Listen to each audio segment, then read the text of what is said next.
I'm going to show you how to make this delicious, easy and gluten-free loaf of bread.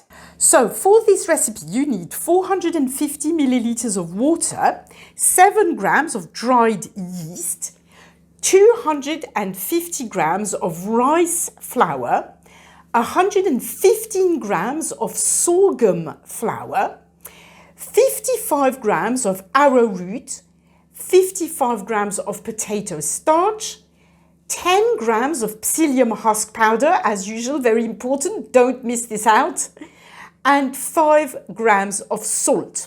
Also, make sure you use a digital food scale. Gluten-free baking, especially bread baking, is extremely precise and you want to get all the ingredients exactly right. So the first thing you need to do is put the water in a bowl, add the yeast, and then sprinkle just a little bit of sugar on top. That's going to help activate the yeast. Leave this as it is for about 5 to 10 minutes until the yeast is activated. So while the yeast is activating, you can take another bowl and mix all your dry ingredients. So all your flours and the psyllium husk powder and the salt. Quick reminder, that's 255 grams of rice flour, 115 grams of sorghum flour, 55 grams of arrowroot, 55 grams of potato starch, 10 grams of psyllium husk powder, and 5 grams of salt. Put them all in a bowl and give them a little mix.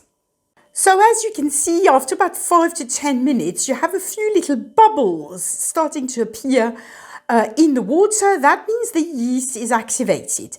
And we're now going to simply add the flour mix to the water, just like that. And then you need to give it a good mix.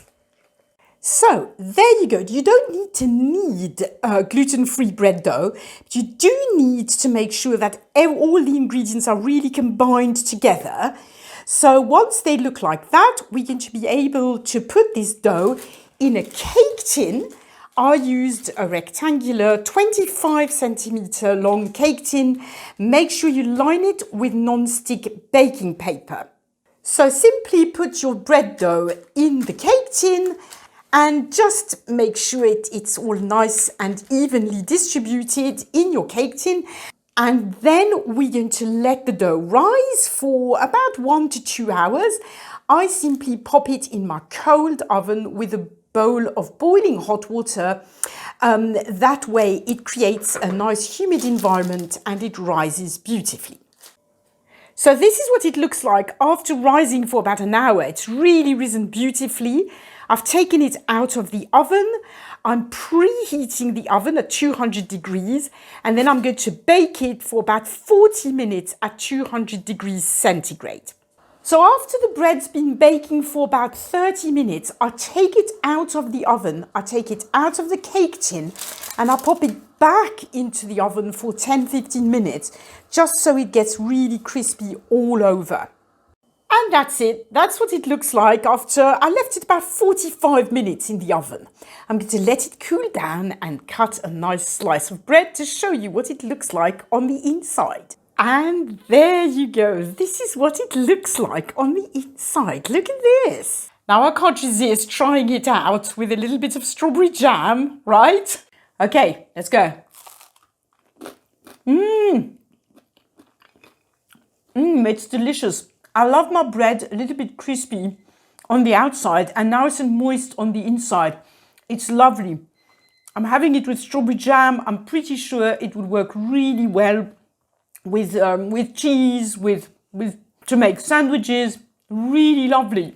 So I hope you enjoyed this recipe. If you have any questions at all, as usual, just post them in the comments below this video.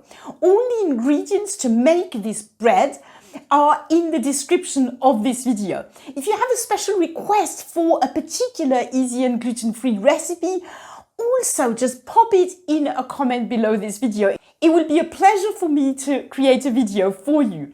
If you enjoyed this bread video, I'm pretty sure you'll enjoy this one next. Thank you for watching. Bye for now.